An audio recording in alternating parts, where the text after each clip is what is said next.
Buenas tardes a todos. Bueno, es un orgullo y satisfacción ver la sala con tanta gente interesada en un tema que en principio siempre nos dicen, las monedas, esto a la gente no le interesa.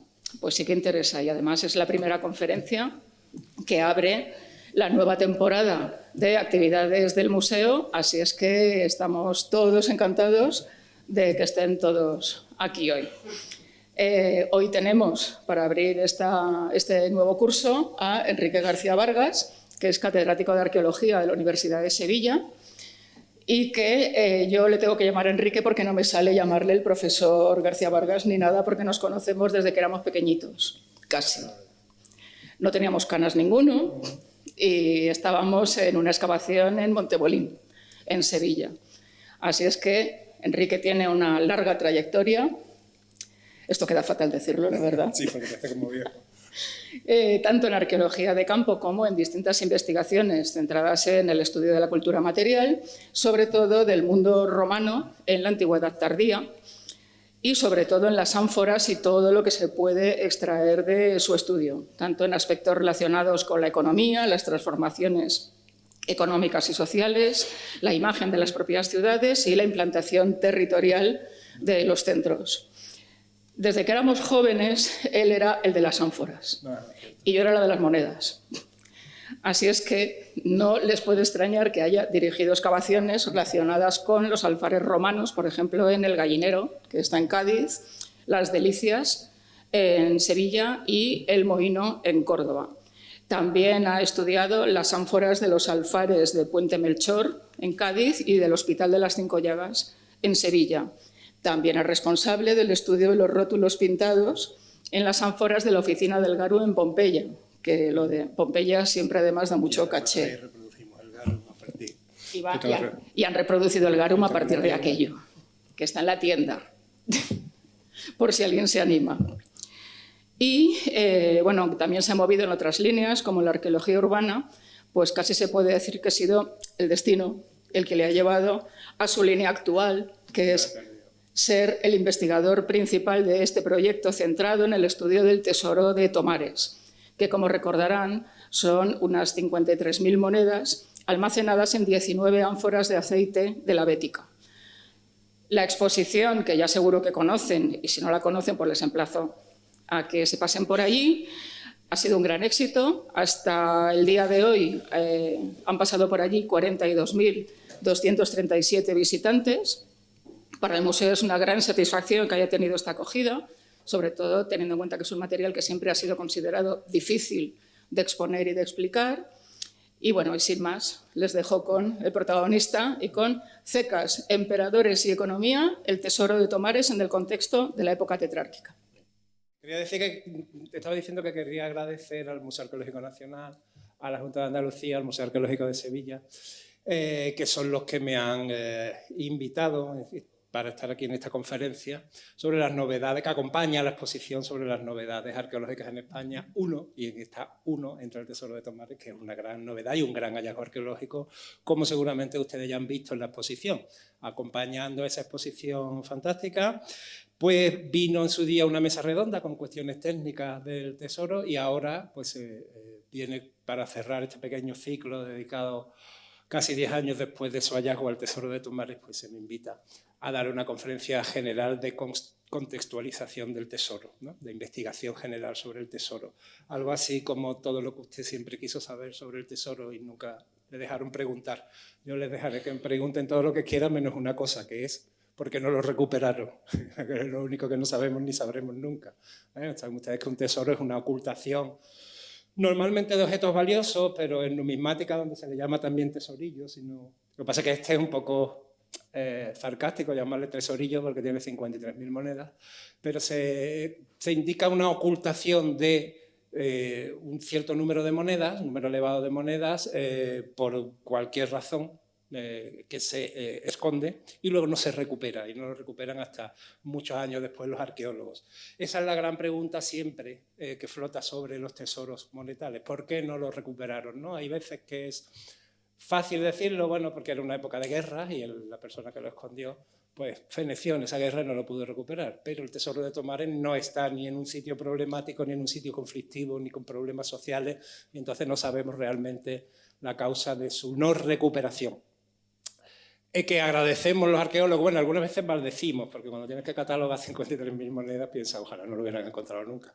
Pero al final nos da tanta información como trabajo y agradecemos estos grandes hallazgos de la antigüedad que recuperamos en época actual, ¿no? En época moderna. También agradecemos, y desde aquí quiero reconocerlo, a los halladores, ¿no? Que en todo este proceso administrativo siempre se le llaman los halladores, que son los obreros de Confederación Hidrográfica del Guadalquivir, que en las obras del Parque de Zaudín encontraron el tesoro y enseguida dieron cuenta de su hallazgo al Seprona, a la Guardia Civil, gracias a lo cual se pudo recuperar íntegro, o prácticamente íntegro. A lo mejor se ha perdido alguna moneda, pero porque se ha ido con la pala, no porque se le haya quedado a nadie. Y bueno, pues gracias a esto tenemos un documento excepcional. ¿Un documento excepcional sobre qué? Pues básicamente sobre la circulación monetaria, que es una cosa que dicho así suena muy abstracto, como diciendo a mí que me importa la circulación monetaria, pero es una cosa interesante porque es cómo se mueve el numerario, cómo se mueven las monedas, cómo circulan, desde qué sitios llegan hacia qué sitios van, lo cual, qué valores hay, ¿no? Si son monedas de mucho valor, de poco valor, si tienen mucho metal, si tienen poco metal. Todo eso te va dando un retrato de la economía de cada época, ¿no? Como veremos luego. Y luego te cuenta otras muchas cosas sobre situaciones políticas, sobre propaganda, sobre relaciones entre emperadores, sobre iconografía, arte, el arte de las representaciones, títulos, digamos, de los nombres de los emperadores, cecas que no se conocían o tipos de cecas que no se conocían, en fin, una gran cantidad de información que yo voy a intentar sintetizar en prácticamente una hora, lo cual creo que va a ser bastante complicado. Es un estudio dificultoso, no solamente por el número de piezas, que es muy elevado, solamente hay un tesoro en el Mediterráneo que tiene más monedas, que es el de Misurata en Libia, que tiene 108.000 monedas. El de Tomares se calcula, luego diré por qué se calcula, y no estamos seguros, unas 53.000 monedas. Y es un estudio difícil también porque como toda la documentación arqueológica te obliga a dar un salto del objeto a la estructura social. Claro, dar un salto del objeto a la estructura social no es fácil, es un salto casi en el vacío sin red, ¿no? ¿Por qué? Porque hay muchas etapas en el camino que tú no conoces. Tú tienes un objeto que se ha perdido o que se ha abandonado en un momento dado y ahora ese objeto te tiene que informar de todo lo que estaba con él pero ya no está, ¿no? Que a eso le llamamos su contexto.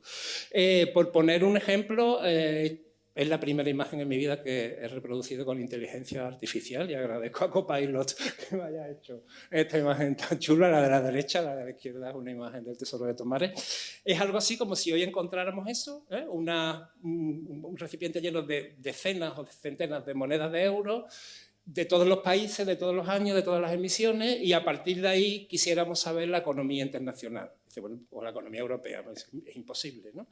Más hoy todavía es una comparación un poco arriesgada porque es que hoy es todavía más difícil, porque hoy la moneda prácticamente ya está desapareciendo incluso como objeto. Lo numismata ya queda un poco para cosas que ya no existen, ¿no? Está apareciendo incluso desapareciendo como objeto físico, pero hay muchísimas maneras de manejar dinero que no son monetales. En el mundo antiguo, y esto es importante y reténganlo, el único medio de pago efectivo que había, hombre, luego existía el trueque, el pago en especie, pero el único medio, digamos, desarrollado de pago que había era la moneda, y esa moneda tendía a equivaler, su valor tendía, lo que pasa es que con el tiempo se va rompiendo esta tendencia, y esta época del tesoro de Tomares es una época en la que se está rompiendo ya efectivamente esta tendencia, y eso crea muchos problemas de comprensión del tesoro. Como digo, se tendía a identificar el valor de la moneda con su peso en metal. Si una moneda tiene un 99% de plata, que solían ser las monedas de época de Augusto, los denarios de época de Augusto, pues el valor de esa moneda es, si pesa 5 gramos, pues el valor de esa moneda es 5 gramos de plata. ¿Vale? Eso se llama valor real.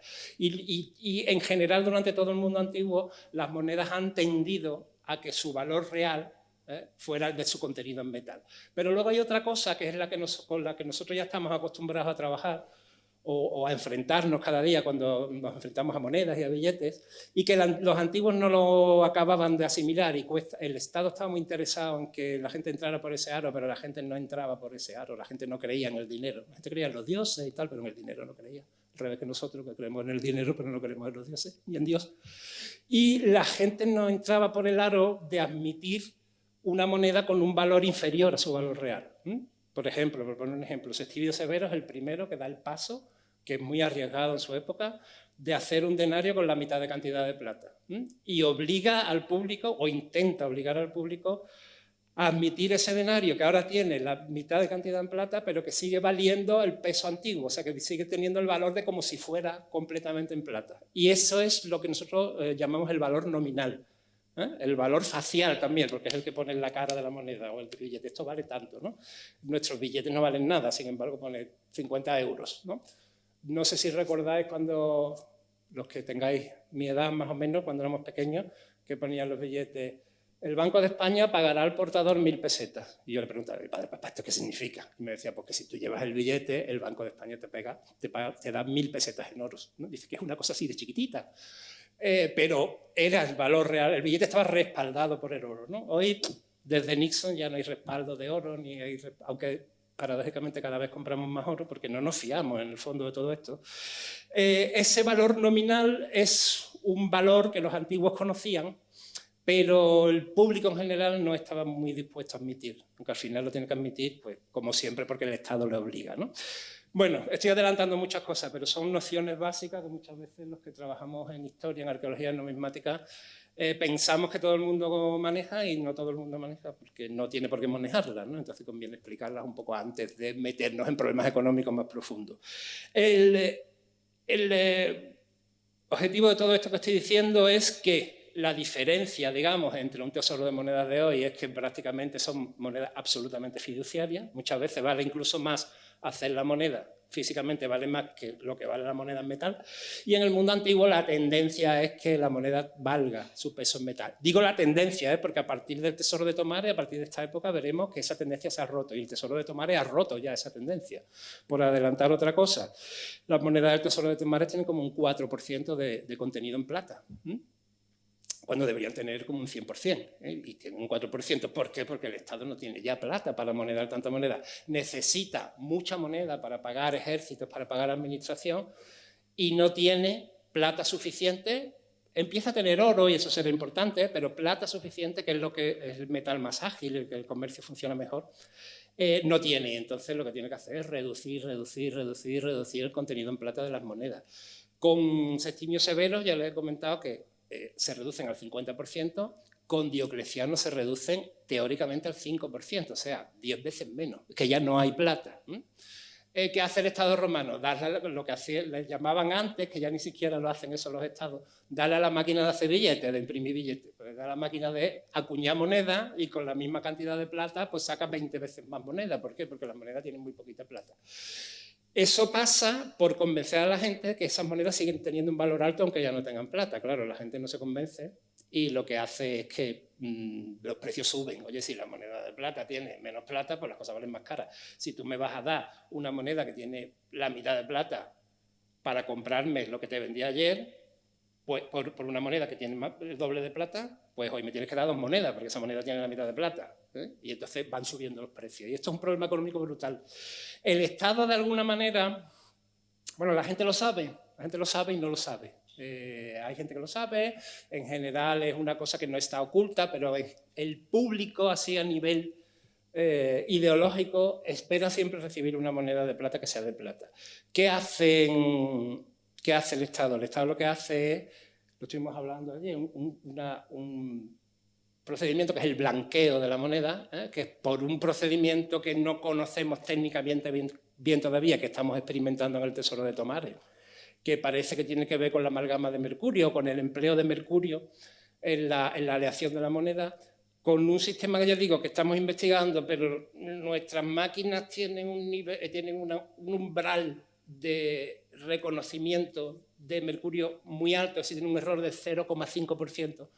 y el mercurio contenido en la moneda probablemente esté por debajo del 0,5%, o sea, está, pero no lo debe estar, pero no lo detectamos. Estamos comprando una bomba de cobalto más gorda para poder detectarlo, así que ahora mismo todavía no lo sabemos.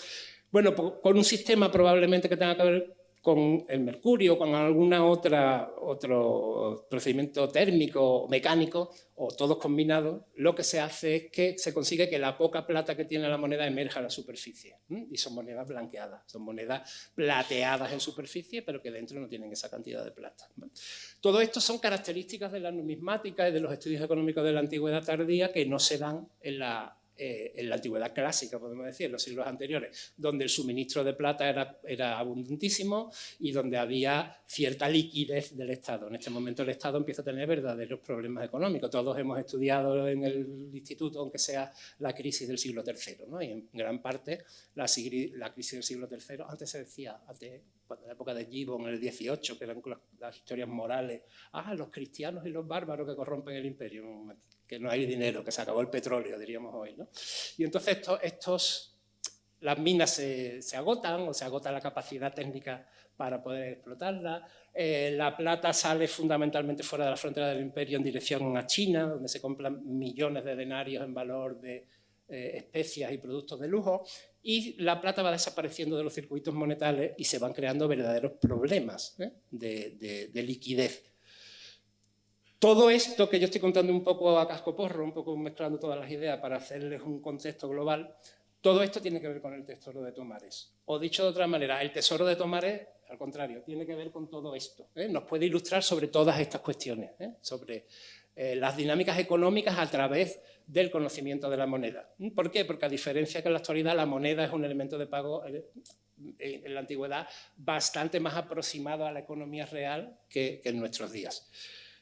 El problema del tesoro, como de todos los, no sé si se ve bien los títulos, sí, como todos la evidencia arqueológica, todos los contextos arqueológicos, es que existe un abismo enorme entre el pasado y el presente.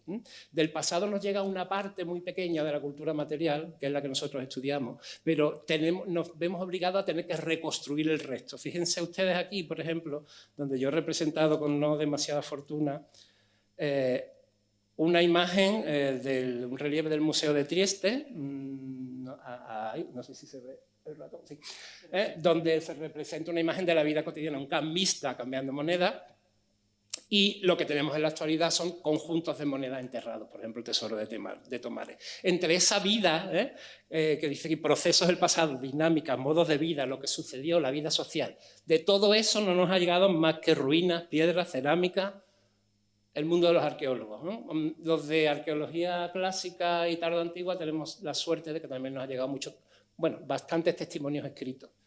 Pero eso es insuficiente para hacernos un cuadro completo de la economía antigua. Por eso, eso es una dificultad más del estudio de muchas cosas, pero especialmente del Tesoro de Tomares. No solamente el volumen, ¿no? La cantidad de monedas a las que nos enfrentamos, sino que incluso haciendo el gran esfuerzo de estudiarlas todas, y vamos por 12.037 creo, y son 53.000, haciendo el esfuerzo de catalogadas, no estudiadas, estudiadas son unas 5.000 que son las que veremos aquí, incluso haciendo ese enorme esfuerzo tenemos verdaderas dificultades de interpretación, de reconstrucción. A mí no me gusta la palabra reconstrucción, pero la voy a utilizar porque es muy gráfica. De reconstrucción de toda esa vida económica de la antigüedad tardía, ¿no? ¿Por qué tenemos las dificultades?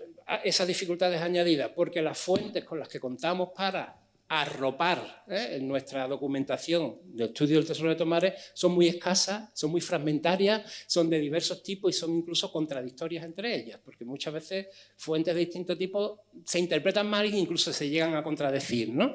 Tenemos por un lado fuentes literarias y jurídicas no muy abundantes, un librito que se llama De Rebus Bellicis, que quiere decir sobre las cosas de la guerra, que tiene que ver las monedas con la guerra mucho, porque a los soldados hay que pagarle con moneda, pero en este caso esa obra habla de maquinaria militar, de asedio, de ciudades, y de pronto tiene un parrafito hablando de la moneda que es de lo más interesante, como veremos luego. Luego tenemos teoría de uso del dinero y en el Digesto, que es una recopilación de leyes de época de Justiniano. En el código mismo de Justiniano tenemos mucha información sobre el concepto del dinero, sobre los cambios de dinero, conceptos jurídicos, ¿no? De la moneda y del dinero. Tenemos informaciones puntuales de momentos del imperio y de lugares concretos, como el panegírico octavo de Constantino, ¿no? Que le hace el emperador una remisión de impuestos a la ciudad de Autun, en Francia, se llama Augusto Dunum en aquella época, y le rebaja un montón de impuestos porque tiene problemas económicos, y alguien de la ciudad pues, le hace un panegírico, que es una obra retórica de agradecimiento y de exaltación del emperador por haberle hecho ese favor. Y ahí en ese panegírico nos cuenta cómo es el sistema fiscal y cómo se usa la moneda en ese sistema fiscal, ¿no? Y por lo tanto no. Pero siempre hablando de otra cosa, de manera indirecta. Luego tenemos los conjuntos monetales arqueológicos, los grandes tesoros, como el propio de Tomares, el de Misurata, el de L'Île Jourdain, bueno, ya los iremos viendo. A veces informaciones inesperadas, como las marcas de valor en las propias monedas, porque uno de los problemas que tenemos en este momento es que no sabemos lo que valen las monedas, porque como ya no valen su valor en metal, el valor, ahora sí voy a utilizar esas expresiones que antes expliqué, el valor nominal no coincide con el valor real. El valor que se dice que tiene la moneda es mucho mayor que el valor que tiene el metal de la moneda. No nos vale saber el metal que tiene la moneda para saber lo que vale la moneda. Y muchas veces vamos a ciegas sin saber cuánto vale, qué valor nominal tienen las monedas. Por suerte tenemos algunas ayudas, ¿no? Como esta moneda, que es más que una moneda, es un medallón de 9 sólidos del tesoro de Arras, de época de Constantino, en el que tiene una marca de valor que dice que vale, bueno, dice que tiene peso de 9 sólidos y que vale 12.000 denarios. Pues ya sabemos que 9 sólidos son 12.000 denarios y que por lo tanto, haciendo cálculo, una libra de oro son 96.000 denarios. Bueno, a partir de ahí ya podemos contar, ¿no? Tenemos otras historias como mosaicos, como el de Gafsa en Túnez, donde aparecen representados unos juegos atléticos y unas bolsas preparadas para premios de los atletas, y en las bolsas pone 25, ¿no? Con una rayita arriba, es decir, 25.000 denarios. Y ahora, bueno, pues si sabemos que el denario vale, que el numus, que es la moneda del tesoro de Tomares, vale 25 denarios, pues son 1.000 monedas de numi que equivalen a 25.000 denarios. Tenemos los papiros egipcios que recogen compras y ventas de oro y recogen muchísima información de tipo económica para esta época. Y todo eso, junto a inscripciones como los edictos de precios, los edictos de reforma monetaria que se han encontrado en Afrodisias, por ejemplo, o inscripciones que recogen repartos de riqueza, valorando esa riqueza que se reparte, todo eso nos permite tener elementos para comprender el tesoro de Tomares dentro de la economía de su época. Para decir, bueno, ¿esto qué es? ¿Por qué está aquí? ¿Cuánto vale? ¿Cómo está compuesto? ¿Qué se podía pagar con esto?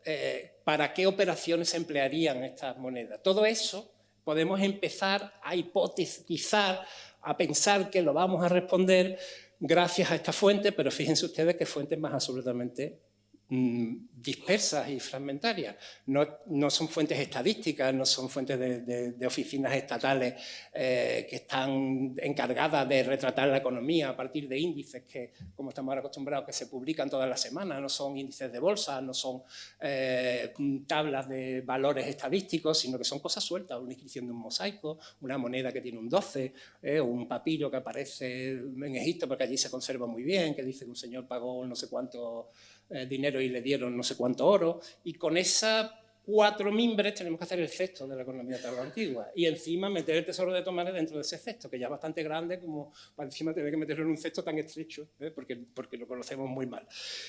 ¿Qué podemos hacer? ¿Qué podemos hacer? Pues todavía poco, pero lo mejor, creo, es contextualizarlo, decir, bueno, vamos a pararnos, como diría, y perdonen la comparación, como diría ya el destripador, vayamos por partes. Vamos a pararnos, vamos a coger y ver en qué contexto está cada cosa, a ver si al final todo cuadra en este puzzle, en este mosaico, y podemos tener una imagen más o menos nítida, ¿no? O que más o menos no sea satisfactoria. ¿Qué es lo que tenemos que contextualizar? ¿Qué significa contextualizar? Significa poner una cosa en relación con todas las que tiene alrededor, de manera que tenga sentido, ¿no? Que la cosa no se explique por sí misma, sino que se explique por las cosas que están alrededor. Es un conjunto que se explica a sí mismo por sus elementos, ¿no? Como se suele decir. Un contexto es un conjunto de elementos cuyo significado no es la suma de todos los elementos. Es decir, sumando todas las cosas no se tiene el significado de eso, sino que se apoyan unas a otras y el significado es más amplio, ¿no? Bueno, pues sumando todas las monedas a estas cosas que tenemos, ¿qué tipo de contextos, que esto es muy arqueológico, crear contextos, podemos hacer?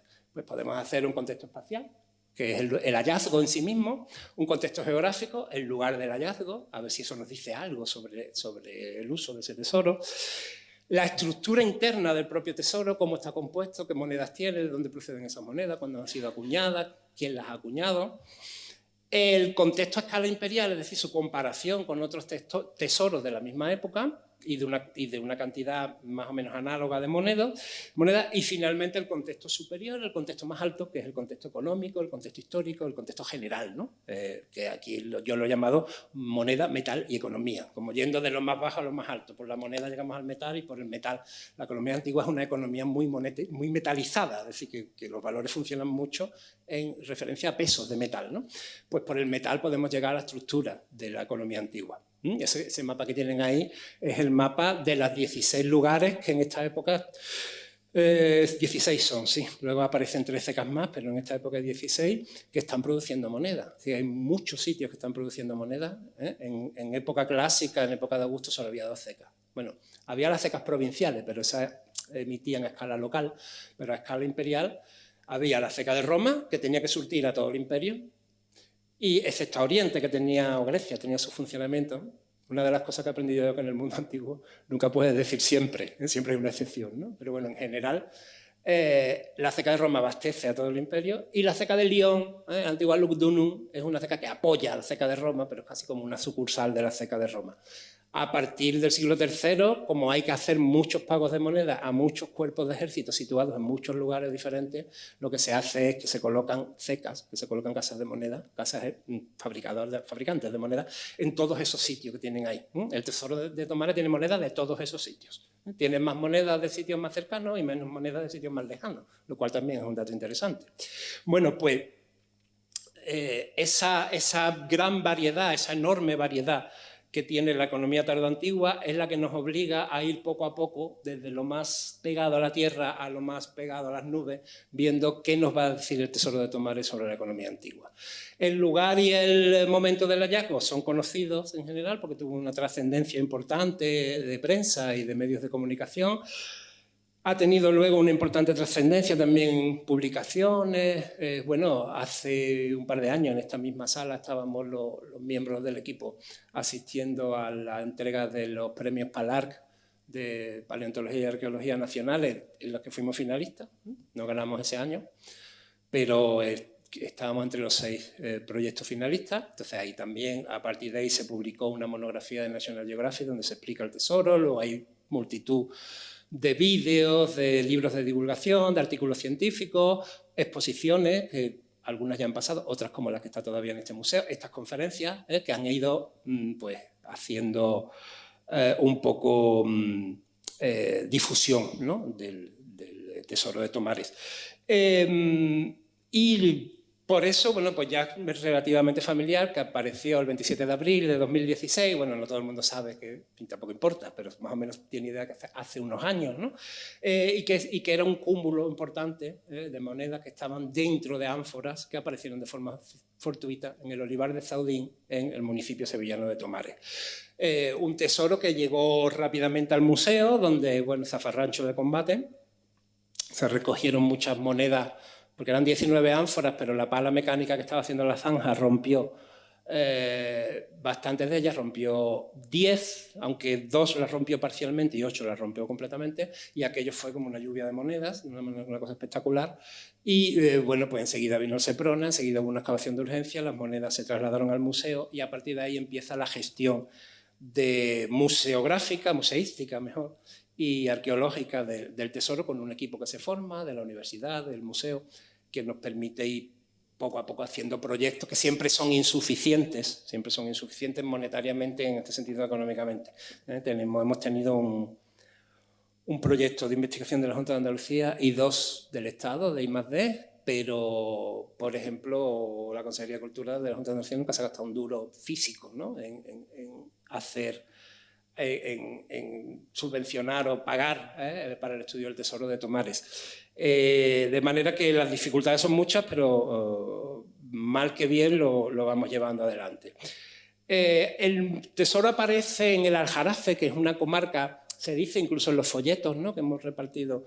Es una zona aceitera, bueno, sí, es verdad, es una zona de producción aceitera, pero no es la gran zona de producción aceitera de la región. La gran zona de producción aceitera es entre Sevilla, Écija y Córdoba, es decir, el valle bajo y medio del Guadalquivir, pero no el Aljarafe, ¿no? Sin embargo, aparece en el Aljarafe dentro de ánforas olearias. Es una zona rica en este momento, ¿no? Pero no es el núcleo de la Bética.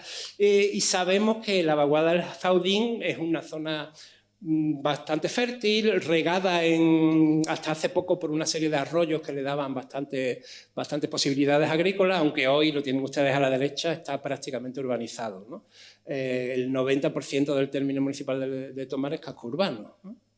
Lo raro es que el Tesoro haya caído en el 10% que todavía no está urbanizado, porque era un parque, ¿no? De manera que es una zona que se ha transformado brutalmente desde la antigüedad y prácticamente hoy es área metropolitana de Sevilla y es ciudad, ¿no?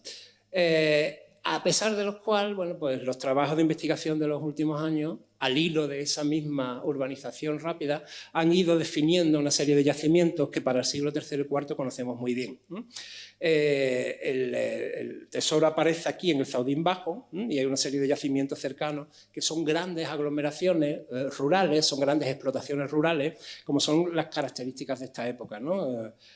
Hay un trabajo bastante interesante que recoge, bueno, que están publicados en la monografía de Garrido y Vázquez, pero que en realidad es de Luis José Maní Pérez Aguilar, que recoge la cronología de todos los yacimientos de Aljarafe, de todos los yacimientos romanos del Aljarafe, y yo no sé si lo entenderán bien en este diagrama de barra, yo lo he señalado aquí en rojo, lo que sucede es que entre los siglos III y IV desaparecen, hay un descenso en el número de establecimientos rurales, en el número de explotaciones rurales, de casas de campo, de cortijos, de cortijadas, de aldeas, ¿no? de dedicación rural, como es donde se ha encontrado el tesoro. En el siglo I o II hay una gran dispersión del poblamiento rural y a partir del siglo III hay un descenso de población, otra vez estamos con la crisis del siglo III, pero lo que hay sobre todo es una concentración de la población. Desaparece el campesino autónomo y se van concentrando la población en grandes cortijadas, ¿no? Eso que se llaman villas enormes de grandes propietarios, un proceso como de creación de latifundios, podemos decir, aunque no sea exacto el paralelismo, ¿no?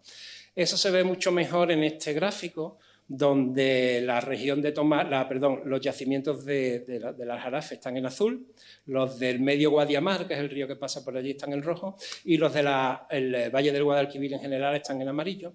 Y todos repiten el mismo modelo, una subida enorme de la ocupación del campo, de la actividad en el campo, de la actividad agrícola hasta el siglo II y un descenso tremendo en el siglo III, IV, V y VI, donde esa misma crisis hace que la productividad agrícola, si no empieza a descender, si empieza a estructurarse de una manera menos orientada hacia la exportación y menos orientada hacia la gran economía comercial, ¿eh? Una crisis económica de todas, que es lo que sucede a partir del siglo III, por hablar mal y pronto.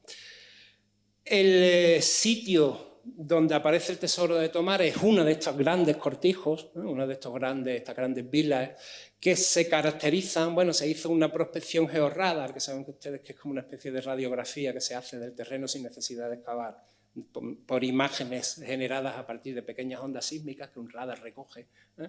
Y va como interpretando lo que hay bajo tierra, y gracias a este cuadradito es donde se hizo la excavación, donde estaba el tesoro, y el resto lo que están en azul son grandes boquetes de saqueo, y en amarillo lo que tienen son muros de edificios rurales que corresponden a las instalaciones agrícolas de una villa importante.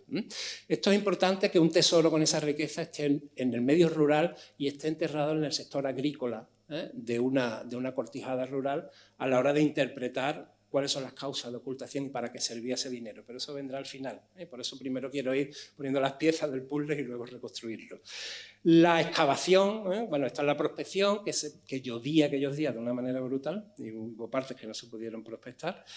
La prospección lo que da es un medio de hábitat rural, es decir, de explotación rural, una cortijada para que nos hagamos una idea, en la que hay varios edificios dispersos de instalaciones rurales que no se pueden identificar, deben ser graneros, deben ser hornos, deben ser molinos, almazaras, pero bueno, la prospección solo te da los muros, no te da la función de los edificios, y dentro de esos edificios hay uno, que es donde aparece el tesoro de Tomares, que la excavación consigue una excavación muy pequeñita, ¿no? Justo en el sitio donde aparece el boquete, ¿no? Donde aparecen las ánforas, que está reconstruido porque está reconstruida no es la foto original, es una infografía porque la máquina rompió las ánforas y no habrá ver nunca una fotografía de todas las ánforas in situ, pero esta reconstrucción lo ha permitido.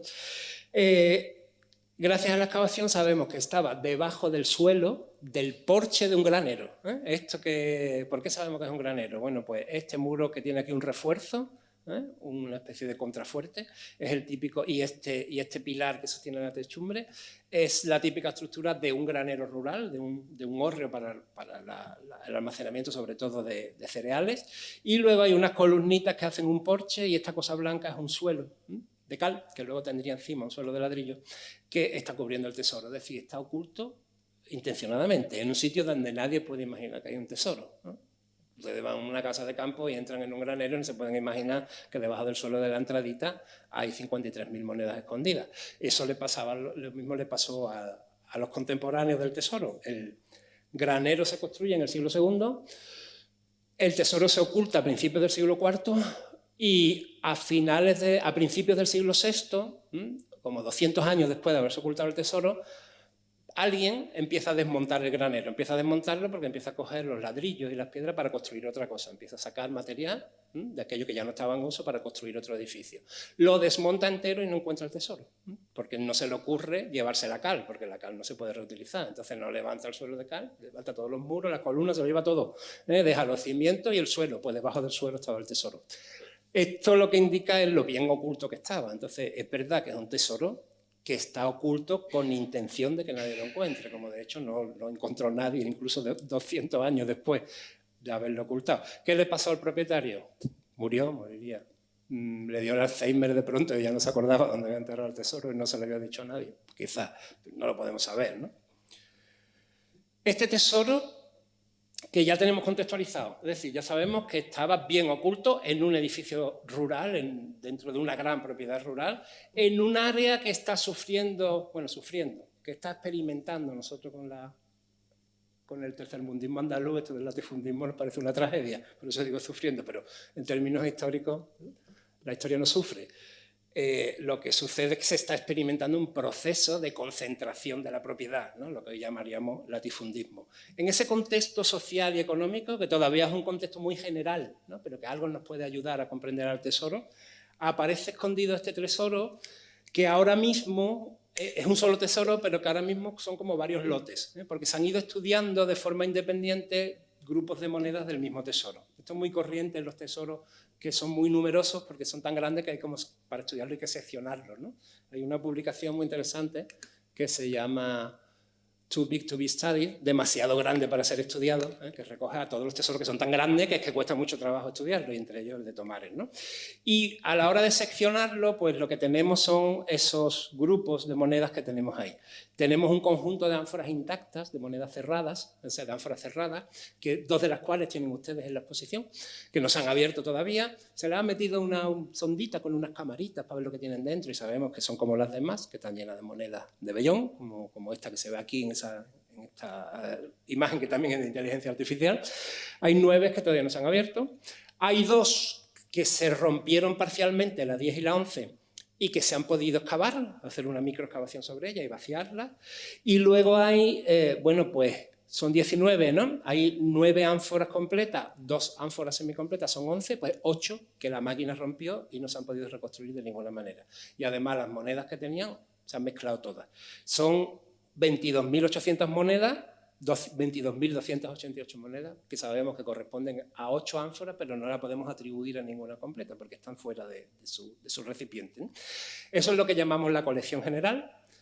Las 2 ánforas que se han excavado porque estaban parcialmente rotas, pero habían mantenido el contenido, son el ánfora 10 y el ánfora 11, y las que están cerradas son del ánfora 1 al ánfora 9. Y luego hay 102 monedas que aparecieron en la excavación, de las que rompió la máquina, se dispersaron y luego no se recogieron, la Guardia Civil no las recogió, y durante la excavación pues se han ido recuperando y que tienen el mismo desgaste, la misma pátina, las mismas características que la moneda del tesoro, y estamos convencidos de que son del tesoro, pero estaban rotas por las máquinas. En total, pues calculamos con unas 53.000 monedas, 53.128, algo así, no me acuerdo ahora. es lo de menos porque no es un número exacto. ¿Por qué en torno a 53.000? Porque si se fijan, hay dos ánforas abiertas y las dos tienen prácticamente la misma cantidad de monedas. 2.798 una, 2.799 la otra. En torno a 3.000 monedas cada ánfora. Esto es un dato interesantísimo porque quiere decir que cada ánfora es un conjunto equivalente de valor. Si una ánfora tiene 2.799 monedas y otra tiene 2.798, el valor económico en monedas de las dos debe ser el mismo. Suponemos, pero no sabemos, que eso se repite en todas las ánforas, de manera que son como fracciones de valor que pueden permitir pagos independientes. Yo puedo hacer un pago muy grande con una ánfora y no me tengo que poner a contar todas las monedas que tiene, porque ya sé que eso tiene 2.798 o el peso equivalente a 2.798 monedas. ¿Por qué 2.798? Lo veremos más adelante. De momento quédense con ese dato. Fíjense cómo cada dato suma para una compresión global. Cada dato es una pieza del rompecabezas. Ya sabemos que estábamos en una zona rural, que estamos en un gran propietario que tiene colonos, los colonos tienen que pagar impuestos, los colonos tienen moneda pequeña, resulta que las ánforas son conjuntos de monedas que indican una recolección y un pago de cantidad determinada. Entonces se nos empieza difuminadamente a dibujar un mundo económico, monetario, fiscal, que es muy tardoantiguo, y rural, ¿no?, que es muy tardoantiguo, y que veremos al final si conseguimos poner en pie.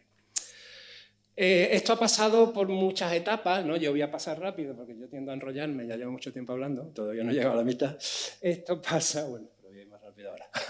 Esto pasa por el estudio, por ejemplo, detallado con medios informáticos de cada una de las ánforas, el ánfora 10 y el ánfora 11, que estaban incompletas.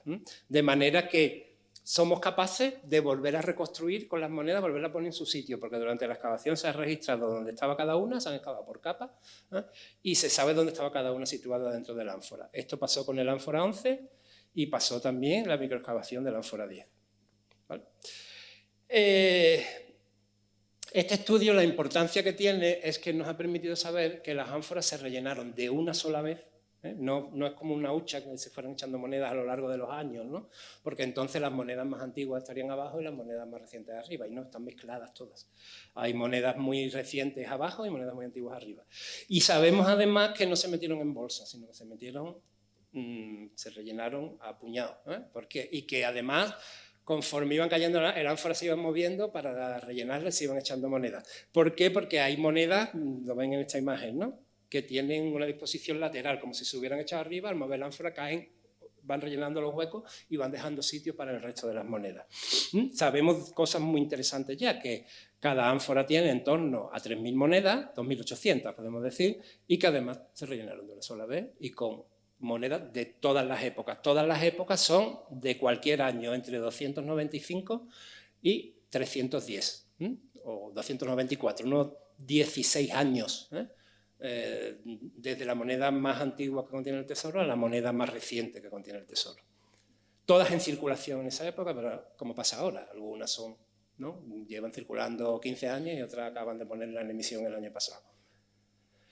Y también sabemos que esas ánforas son ánforas derivadas. Bueno, lo que tienen abajo, esto es yo como me dedico a las ánforas siempre me paro mucho en esto, pero aquí me voy a parar un poco. Lo que tienen abajo son la evolución de las ánforas de aceite de la Bética, desde las más antiguas, que son las republicanas o augusteas, hasta las del siglo III, y a partir del siglo III esas ánforas, que se llaman Dressel 20, evolucionan hacia ánforas más pequeñitas, que se llaman Dressel 23 genéricamente, pero algunas de ellas han recibido el nombre de Tejarillo I, porque estuvieron en producción en el alfar del Tejarillo, en Alcolea del Río, y que la primera vez que se detectaron fue en el Tejarillo y se les colocó el nombre de Tejarillo I.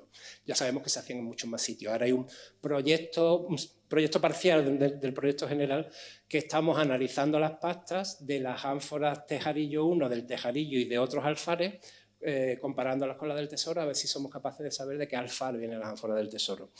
Y también tenemos resultados, eso todavía está en ejecución y no lo sabemos, pero sí sabemos, por ejemplo, una cosa muy importante que nos han hecho en Barcelona, en Alessandra Pecci, sí sabemos que esas ánforas habían contenido aceite, es decir, se han estudiado los residuos del contenido que habían absorbido las paredes y se ha llegado a la conclusión de que esas ánforas no son ánforas nuevas que se hayan comprado para rellenarlas de monedas, sino que son ánforas que han llegado a la propiedad con aceite, se ha consumido el aceite y luego se han utilizado de contenedores secundarios, ¿no?, para las monedas. ¿Eso es interesante? Puede serlo, es bonito por lo menos. ¿Cómo está compuesto el tesoro? Sabemos que está oculto en estas ánforas, sabemos que tiene monedas de todas las épocas. ¿Qué porcentaje tiene de moneda de cada época? Bueno, pues una cosa importante. Las monedas más antiguas son de la primera tetrarquía. Ahora vamos a ver qué es eso de las tetrarquías. Entre 294 y 305. ¿Por qué 294 con tanta seguridad? Porque estas monedas son de la reforma de Diocleciano. Diocleciano desactiva todo el sistema monetal anterior, que básicamente es el de Aureliano, y crea un sistema monetal nuevo, y hace una reforma, y emite monedas completamente nuevas. Y esas monedas nuevas se llaman numi. Bueno, pues las primeras emisiones de esas monedas de numi, que son las del Tesoro de Tomares, son del año 294. ¿Vale? De la primera tetrarquía, es decir, del primer periodo de gobierno de los tetrarcas, hasta el año 305 tenemos un 66,66, un 67% de monedas. O sea, 33 y 2/3 de las monedas del Tesoro de Tomares son antiguas, son muy antiguas. Son de 15 años antes o como mucho de 10 años antes de la ocultación del tesoro. Y luego las cantidades de las siguientes épocas son cada vez menores, ¿no? 12 de la segunda tetrarquía, 9 de la tercera tetrarquía, y ya luego cuando se descompone el sistema tetrárquico vamos por fechas de calendario. Hasta 307 un 388% y después de noviembre de 307 un 7,29%. Es decir, la mayoría de las monedas son antiguas, son de circulación de las primeras emisiones de numi. Bueno, debo decir que estamos funcionando con una estadística que hicimos unos años sobre el 10% de las monedas del tesoro, unas 5.800 monedas. Ahora ya digo que hay más del doble estudiadas, pero todavía no las hemos trabajado. Esto es un 10% del tesoro que es significativo. Un 10% es una muestra significativa, es decir, que los resultados deben mantenerse con un estudio de la muestra más grande, por eso lo estoy dando por válido. Aparecen muchísimos tipos monetales, porque cada ceca en cada momento utiliza tipos de reverso diferentes, no me puedo parar en eso es otro mundo, la iconografía, y aparecen monedas de todos los emperadores, de todos los emperadores de la época. La característica de este periodo es que no hay un emperador, hay 4, por eso le llamamos la tetrarquía, el poder de 4. Y esos 4 son 2 Augustos y 2 Césares. Este es el sistema que impone Diocleciano porque un solo emperador es incapaz de estar en todos los frentes de batalla de la frontera. Y entonces hay que dividirse. El imperio no se queda dividido, pero sí las competencias geográficas de cada emperador. Los dos primeros son los primeros Augustos, ¿no?, que son los máximos. Digamos, el rango superior de los emperadores son Diocleciano y Maximiano, y luego cada uno de esos Augustos tiene un ayudante, entre comillas, que es un César, que en el caso de Diocleciano es Galerio y en el caso de Maximiano es Constancio. Galerio y Diocleciano están encargados de la parte oriental del imperio y Maximiano y Constancio están encargados de la parte occidental del imperio. Esos 4, ese colegio de emperadores, actúa siempre, se supone que debe actuar siempre en amor y compañía y completamente coordinado, cosa que no sucede siempre, pero también se concibe como un sistema temporal, en que al pasado el tiempo los augustos tienen que renunciar, fíjense el montaje político que es interesantísimo, los augustos renuncian, dimiten, como nuestro emérito, pues ellos también se van, y los césares pasan a augustos y los nuevos augustos nombran nuevos césares. Por eso hablamos de primera tetrarquía, segunda, por poner un ejemplo. Cuando Diocleciano y Maximiano abdican en el año 305, por eso poníamos primera tetrarquía hasta 305. Cuando ellos abdican en 305, Galerio de Oriente se convierte en Augusto y nombra a Maximino Daia como César, y Constancio se convierte en el pobre se muere muy pronto, pero en principio llega, se convierte en el Augusto de Occidente y nombra a Severo II, no a Septimio Severo, como su César, ¿no? Y luego se reproduce el sistema y Galerio sigue de Augusto, ya no hay una dimisión doble, pero Maximino se convierte en Augusto, Severo se convierte en Augusto, Maximino y Galerio quedan, y a Constancio lo sucede mucha gente, pero el que al final se queda es su hijo Constantino, ¿no? A partir de aquí se descompone el sistema y a partir del 700 307 hasta el 313 hay muchos emperadores diferentes peleándose todos unos con otros, porque no se ponen de acuerdo en la sucesión y al final se convierte todo en una catástrofe. Quedan finalmente solo Constantino y Licinio, y al final, en el 324, Constantino vence a Licinio en una batalla y se convierte en emperador único del imperio otra vez. Y luego el imperio se vuelve a dividir, pero en fin, de momento Constantino vuelve a unificar toda la administración imperial.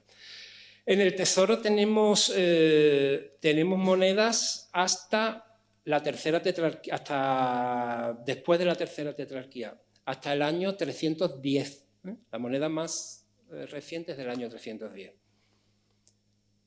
Y esas monedas que tenemos del tesoro, bueno, pues si las vemos por emperadores, pues las más abundantes, así un 45%, un 43% en este caso, son las de Maximino y Constancio, normal porque son los emperadores de la parte occidental del imperio, seguidos por Diocleciano y Galerio, que son los emperadores más antiguos, pero de la parte oriental del imperio. Bueno, y luego tenemos cifras de los distintos emperadores, que aquí no tienen sentido ir analizándola, pero que en general siempre se cumple el hecho de que los emperadores de Occidente están más representados que los emperadores de Oriente, como es lógico, por cuestiones geográficas, ¿no?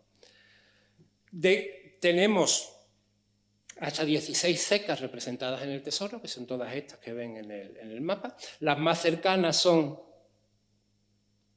Lyon, Roma y Cartago, que es Túnez, la capital del actual Túnez, son las más cercanas, pero hay monedas de todas las cecas, ¿no? Este es un ejemplo, por ejemplo, de una moneda de la ceca de Cartago del año 307, de Magencio, que es uno de estos pretendientes eternos a convertirse en Augusto y que en el fondo no lo consigue nunca.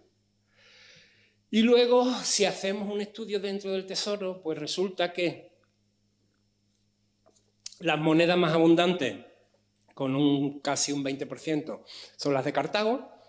Está seguida por las de Treveri, la actual Trever, que es la sede del César de Occidente, con un 18,24%. Luego Roma, con un 16,85%. Y luego el resto. Bueno, también entra dentro de la lógica. Las cecas más cercanas son las que abastecen a los mercados occidentales, y las cecas más lejanas también llegan monedas, pero en menos cantidad. ¿Quién trae las monedas? Soldados, comerciantes, intercambio. Igual que ahora se miran en el bolsillo y seguro que tienen un euro de Portugal, otro de Alemania y otro de Grecia. O lo han traído los turistas que han ido allí, o nosotros que hemos ido allí nos lo hemos traído en el bolsillo, ¿no? Pues un poco este es el reparto geográfico también en la antigüedad. Y esta estructura del que conocemos del tesoro de Tomares, con esas cecas siendo las más abundantes y esos emperadores, la podemos comparar con otra serie de tesoros muy abundantes también, como el de Misurata en Libia, que tiene 108.000 monedas, que es un poquito más tardío, como el de L'Île Jourdain en Francia, del año 310, prácticamente contemporáneo del de Tomares, que tiene 23.303 monedas, y con el tesoro de Centur en Eslovenia, también de 309-310, que tiene 50.032 monedas recuperadas, porque este tesoro ha tenido una vida muy azarosa, no ha aparecido de una sola vez. Es el mismo tesoro, pero han ido sacando al mercado por lotes, ¿no? A lo largo de diferentes décadas. Al final se han reunido todos los lotes y se ha repuesto un tesoro de unas 50.000 monedas, más o menos como el de Tomares. Esto me lo voy a saltar. Podemos hacer unas tablas, ¿no? Y de hecho las hemos hecho, de números de monedas por procedencia geográfica. Fijaos, todas estas no es tan interesante los datos concretos como el hecho de todas las operaciones que se hacen para sacar información de un conjunto de 53.000 monedas. Ver cómo está compuesto ese conjunto, de dónde proceden las monedas, qué cronología tiene, y compararlo con otros conjuntos similares. Si hacemos esa comparación, lo que vemos es que los tesoros de la península ibérica, como el de Foxó, el de Mociño, el de Tomares, que son los más grandes de esa época, aunque el de Foxó y el de Mociño no llega a ninguna a las 2.000 monedas, pero bueno, son relativamente abundantes. Si hacemos una comparación por zonas, vemos que los tesoros de la península ibérica tienen una composición más alta de monedas del centro del Mediterráneo, es decir, eso están estos gráficos que no puedo explicar ahora uno por uno, pero son estas cosas que se ven más claritas. Tienen más cantidad de monedas de las cecas del centro del Mediterráneo, es decir, de Occidente y del centro del Mediterráneo, Lyon, Londres, Roma, Ostia, Cartago, pero sobre todo el centro del Mediterráneo. Y, por ejemplo, los tesoros galos tienen una composición, y también de Cartago y de Oriente, Y los tesoros del norte de Europa tienen más moneda gala, más moneda británica, muy poca moneda de Cartago y algo de moneda italiana. Los del sur de Europa tienen mucha moneda italiana, un poquito más de Cartago y muy poca de Inglaterra o del norte de la Galia. Es decir, el resultado final del estudio es que el movimiento de las monedas es regional. Cada región tiene su funcionamiento. Quiere decir que son como mercados que no están bien integrados, sino que están separados, cada uno abasteciéndose de manera diferente, con monedas del mismo valor, pero procedentes de sitios diferentes. Y que la península ibérica está mucho más en contacto con el Mediterráneo que el norte de Europa, lo cual no es una cosa muy sorprendente, pero sí indica que hay un contacto comercial importante con el centro del Mediterráneo por mar, es decir, un amplio comercio marítimo, y también con el oriente del Mediterráneo, una de las cosas que hemos publicado últimamente, porque las cecas orientales, Alejandría, ¿no? Bueno, y la de los Balcanes, las cecas orientales están más representadas que en los tesoros del resto de Europa. Eso quiere decir que hay un contacto marítimo con Oriente mucho mayor que el que tiene el resto de Europa. Hay una conexión mediterránea económica muy importante en ese momento, mucho más importante que la conexión entre los países del Mediterráneo con los países del Atlántico, ¿no? O con las regiones en aquella época, países actuales. Lo cual nos está hablando un poco de cómo es el funcionamiento económico en ese momento. Por regiones, ¿no? Regionalizado. Llegamos casi exhaustos ya acabo, voy rápido porque ya solamente voy a enunciar el problema. Llegamos a lo alto del pastel, a la guinda del pastel. Todo esto que ya sabemos cosas muy básicas de cómo es el sitio donde apareció el tesoro, cómo está compuesto el tesoro, cómo el tesoro de Tomares representa una economía diferente a la economía que podemos encontrar en el centro de Francia o yo qué sé, en Libia no, de Libia es muy parecido, pero en Inglaterra. Todo esto cómo se a estructura hoy llamaríamos macroeconómica, cómo se come. ¿Esto qué nos está diciendo de la economía del momento? Y aquí es donde empiezan los problemas, porque la economía de la antigüedad tardía es endiabladamente compleja. Empezando por el sistema monetario, que es muy fácil enunciarlo, yo ya lo he enunciado, ahora lo voy a desarrollar un poco. Siguiendo por el papel del oro en el sistema, porque el papel del oro, si estas monedas que nos estás enseñando no son de oro, bueno, porque el patrón monetario en este momento es el oro y todos los cálculos de valor se hacen en oro, incluso cuando estés con monedas de vellón, en realidad lo que tienes son valores en oro, y por lo tanto lo importante en el sistema es el oro, que eso es una cosa que nos ha costado mucho trabajo comprender, que a pesar de que estamos trabajando con monedas de vellón, que es una aleación de muchos metales, con estaño, zinc, cobre, plata, con plomo, con una cantidad de plata muy pequeñita. A pesar de estar trabajando con monedas de vellón, esas monedas representan siempre un valor en oro, es decir, son una fracción de un valor en oro y que la economía tardoantigua siempre lo valora todo en oro. Ha cambiado de la plata al oro y eso es muy difícil digerirlo cuando tú estás trabajando con monedas de vellón. Y esas monedas, la relación con el oro es muy fluctuante y muy difícil de establecer. Y ahí vienen los problemas para darle un valor al tesoro. Y además, sobre todo, con el carácter que tiene el oro en la economía tardoantigua. El oro en la economía tardoantigua no es una moneda, es una mercancía. No llega a ser una moneda. Sea moneda, de verdad, se hacen monedas de oro, pero no se intercambia como las monedas por piezas, se intercambia por peso. ¿Por qué? Porque hay momentos que están circulando monedas de oro que están talladas a 1,50 de la libra, monedas de oro a 1,60 de la libra, monedas de oro a 1,72 de la libra. Es decir, que de una libra se sacan 72, de una libra se sacan 60, de una libra se sacan 50. Todas circulando con el mismo valor, distintos pesos con el mismo valor. Eso es imposible, porque el oro vale mucho. El funcionamiento económico normal es que te llega un tipo con varias monedas de oro y tú las tienes que pesar para saber cuál es el contenido en oro. Eso es lo más antimonetal que hay en el mundo. La moneda se inventa para no tener que pesarlas las transacciones. Si tú tienes que pesar las monedas es porque eso en el fondo no son monedas. Y eso es semimoneda, ¿no? Y eso se ha llamado la moneda mercancía. En realidad es una mercancía, esto es de una complejidad teórica tremenda y no me voy a meter en ello, ¿no? Una mercancía que sirve para valorar el resto de las mercancías, pero que al mismo tiempo funciona como una moneda porque es la mercancía prioritaria en las valoraciones, como suele hacerse con las monedas, ¿no? Y entonces aquí hay un follón en las que, si se acuerdan al principio de mi intervención, las monedas el valor de cuenta no coincidía con el valor real del contenido en plata. Y encima, muchas de las monedas del sistema monetario, su valor nominal, su valor de cuenta es irrelevante porque se negocian al peso, pues entonces es un sistema monetario descompuesto y una economía totalmente desestructurada.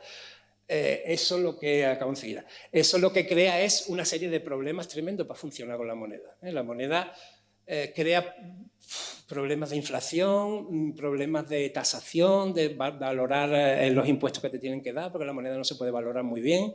La mitad de la economía se traslada a los intercambios en especie, muchos impuestos se pagan en natura, porque si se pagan en moneda el Estado pierde dinero, el Estado quiere recuperar todo eso haciendo afluir a las arcas del Estado oro y echando toda la plata que nos quiere ya, cambiando totalmente las reservas del Estado de plata como estaban antes en oro, y entonces es un follón, perdona la expresión, económico tan grande que reconstruirlo con un tesorito, y ahora le llamo tesorito, de 53.000 monedas, es muy complicado. Y entonces, ¿qué hay que tener en cuenta? Pues cómo funciona el oro como mercancía, cómo funciona el oro parafiscalmente, es decir, como elemento fiscal. ¿Por qué? Porque hay un momento que son las coempciones en las que el Estado obliga a la gente que le venda oro, pagándole con moneda devaluada, pagándole con vellón. Y es una venta obligatoria. ¿Por qué? Porque como el vellón vale menos, el Estado lo que hace es que se queda con la diferencia de precio. Eso no es impuesto, no es un impuesto, pero es casi un impuesto, porque es una cosa obligada, ¿no? Luego, al final, toda la fiscalidad, a partir del año 330, pasa al oro y se crea un impuesto nuevo, que es el crisargirium, y las compras de oro dejan de hacerse. Los papiros egipcios, el último es de 324, y por eso sabemos que a partir de 324 se deja de comprar oro y el Estado ya todas sus reservas las ha pasado a oro y ahora está pidiendo ya los impuestos en oro. Entonces, en todo este proceso económico tan complicado que dura pues prácticamente 50 años hasta que el Estado consigue reconstruir la economía a partir de una reserva de oro saneada y pasa absolutamente de la plata y deja a todo el mundo con el culo al aire, a todos los pobres, porque los pobres no tienen oro para pagar, ¿no? Más que tienen plata y la plata ya está muy devaluada. Los ricos, como siempre, salen victoriosos de las crisis y salen más ricos, ¿no? No sé si han leído los últimos días del periódico que en España hay muchos más millonarios que antes de la crisis. Claro, y también hay más pobres. ¿Por qué? Porque las crisis lo que generan es ricos muy ricos y pobres muy pobres. En el caso de la crisis del siglo III, lo que genera es unas élites que funcionan con oro y son cada vez más ricas porque el oro no es inflacionario, es muy estable en capacidad adquisitiva, y una masa de la población que cada vez depende más de la moneda de vellón, y esa moneda de vellón cada vez vale menos y cada vez tiene más problemas económicos. Y desaparecen las clases medias. Y entonces la economía romana bajo imperial se convierte, me voy a saltar todo esto, detrás de la apariencia de un sistema trimetálico de oro, plata y bronce, que es el que hace Diocleciano, lo que se convierte es en un sistema monovalor del oro y bimetálico, vellón y oro, con muy poca conexión entre los circuitos de vellón y oro y muchas dificultades para los que no tienen oro de sumarse, digamos, a las transacciones económicas y ganarse la vida o pagarse la vida.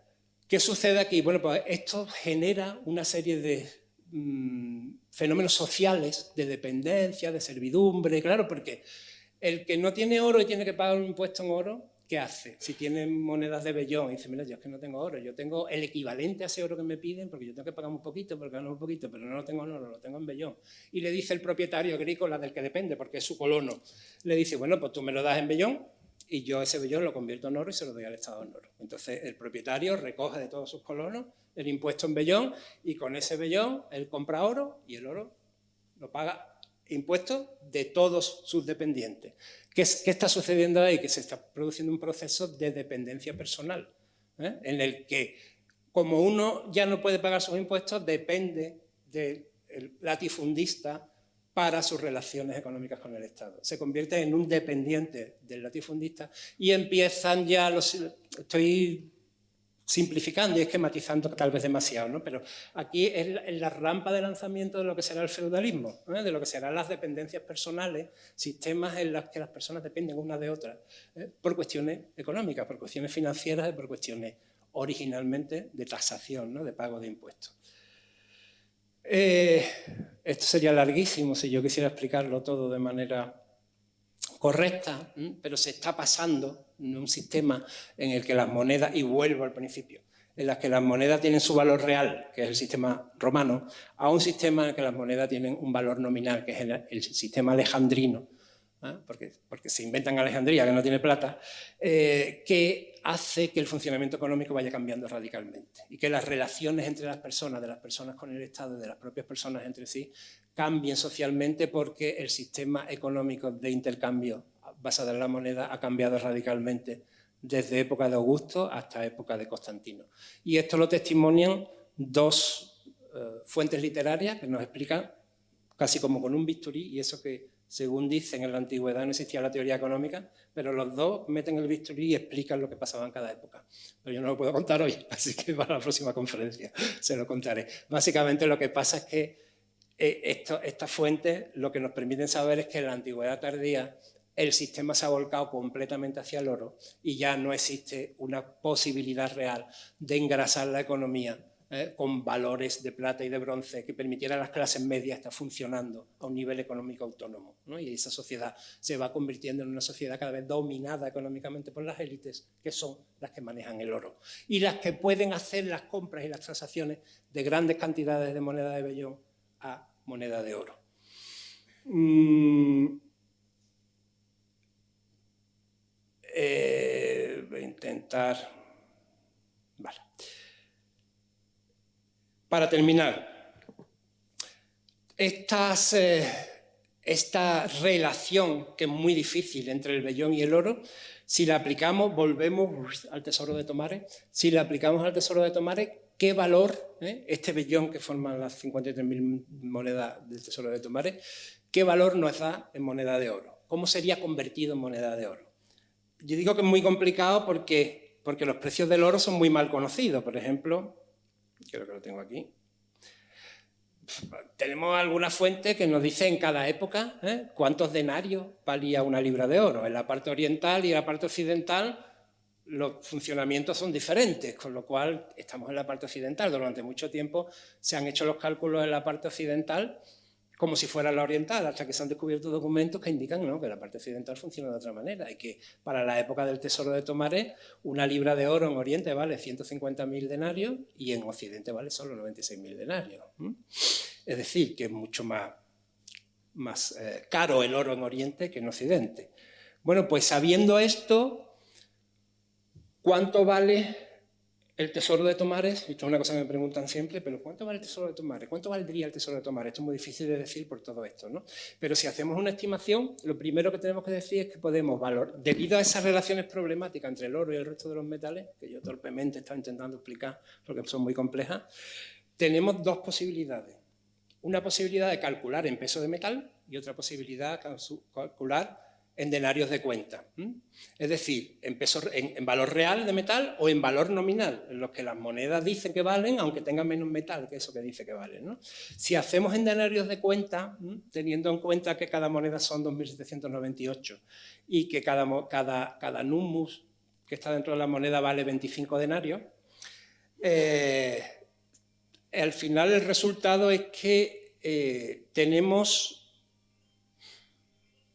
1.329.000, aquí hay un error, 1.329.050 denarios de cuenta, que como la libra de oro vale 96.000 denarios, equivalen a 13,84 libras de oro, ¿vale? El denario, si es por el valor que se supone que tienen las monedas, 25 denarios cada uno, el tesoro equivale a casi 14 libras de oro. Ahora, si tenemos en cuenta la plata que realmente tienen las monedas, son 2.798 monedas por 19 ánforas, son 53.162 monedas. 15 gramos de plata, o sea, 15 gramos que pesa cada moneda son 539.000 no sé qué gramos. El 4% de ese peso es de plata, es decir, 21.583,77 gramos, ¿vale? Y sabiendo que la relación de la plata con el oro es 1 a 12, es decir, que un gramo de oro vale 12 gramos de plata, haciendo la conversión tenemos que el valor metálico es de 5,53 libras de oro. Fíjense el salto que hay del valor metálico, del valor real al valor nominal. 1,5 veces más valor en denarios de cuenta que en peso de plata. Es decir, que el humus, la moneda de Bellón, está sobrevalorada un 150%. Y esto es una cosa consciente, el Estado lo hace así. Lo hace así porque quiere comprar el oro barato y porque quiere que no se hunda la economía, que la moneda de Bellón no pierda un valor rápidamente. Entonces sobreeleva el valor de la moneda. Este es el tipo... No sé si lo explico muy bien porque es una cosa muy compleja, pero este es el tipo de análisis que te obliga a hacer la economía tardoantigua. Relacionar valores reales con valores nominales, precio del oro, si el oro es una moneda, si es una mercancía, cómo se relaciona el vellón con el oro, si es verdad que se puede comprar oro con el vellón o resulta que la gente te lo calcula en plata. Este tipo de cuestiones hace tan difícil dar un valor para el tesoro de Tomares. El único que podemos dar es una cita relativamente tardía que dice que el umbral de la pobreza son 50 sólidos. 50 sólidos. Es algo así como que para que una persona no sea considerada que no es pobre, tiene que tener un patrimonio global de 50 sólidos. Sus casas, sus tierras, sus rentas, tienen que tener anualmente, o sea, globalmente, tienen que tener un valor de 50 sólidos. Con eso una persona no es pobre, no es rica, pero tampoco es pobre. Bueno, pues si convertimos las 5,53 libras de oro en aurei, en moneda, o en solidi en este caso, bueno, monedas de... Es que son dos monedas diferentes, el auros y el sólido. Pues si lo hacemos en auros, serían 331,8 aures, y si lo hacemos en solidi, son 398,16 sólidos, ¿no? El umbral de la pobreza son 50. El señor que tenía este tesoro está muy por encima del umbral de la pobreza, está como 4 veces por encima del umbral de la pobreza, ¿no? Un señor es una cantidad importante de moneda. Es una cantidad importante de moneda de vellón, que sin embargo se puede convertir en oro, que si se hace por el valor del denario es mucho más, y si se hace por el valor del metal es mucho menos. Pero como poco son casi 400 sólidos, que es una buena cantidad para ese momento. Última pregunta, y ahora acabo de verdad. ¿Por qué alguien entierra casi 400 sólidos? ¿Por qué reúne ese dinero y lo guarda? Pues me voy a saltar todas estas disquisiciones económicas que son complejas, y al final, gracias a esas disquisiciones económicas, llegamos a 3 posibilidades, ¿vale? Es alguien que está comprando oro en una de esas operaciones que recordamos que llegan hasta el año 324 y que hay evidencias para Occidente, sobre todo hay papiros en Egipto, pero en Occidente también hay evidencias, como esta inscripción que habla de unos señores que se llaman los colectari, que son los que hacen esa operación, que es de Grecia. Unos señores que se llaman colectari que están comprando oro para el Estado a cambio de vellón. Entonces necesitan grandes cantidades de vellón para comprar oro. ¿Qué pasa? Son intermediarios, ¿no?, entre el Estado y el público, ¿no? Es posible también, la segunda posibilidad, que sea una cantidad enorme que un propietario agrícola, y aquí tiene sentido toda la contextualización inicial del tesoro, está en una vila, está en un contexto agrícola, es una zona rural. Puede ser un gran señor de una vila que está recogiendo el impuesto de todos sus colonos y lo está reuniendo, ¿eh?, para luego convertirlo en oro y pasarlo a las arcas del Estado como pago de impuestos, o simplemente un señor, que puede ser ese mismo gran propietario que ha recogido toda esa enorme cantidad de moneda, que está temiendo que las devaluaciones hagan que el precio de sus monedas baje. Y sobre todo está temiendo una cosa importante que está pasando en ese momento, que son las recogidas de moneda para refundirlas. El Estado va devaluando la moneda, le va quitando peso, le va quitando plata, pero recoge las monedas que hay, las funde y las vuelve a producir en muchas más cantidades con menos plata. Es decir, que de un volumen de moneda con el mismo valor hace muchas más monedas, con menos peso y con menos plata. Alguien que está viendo lo que está pasando, y eso está pasando en 310, que es cuando se cierra el tesoro, que el Estado está empezando a devaluar la moneda, a quitarle peso, a quitarle plata, y dice, ojo, que esta gente se van a llevar mis monedas y luego me van a traer moneda peor. Y lo que hace es que esconde las monedas, para esperar un momento de estabilidad del sistema económico, un momento que luego nunca llega, ¿no? ¿Qué apoyaría esta última opción? Pues esta última opción la apoyaría el hecho de que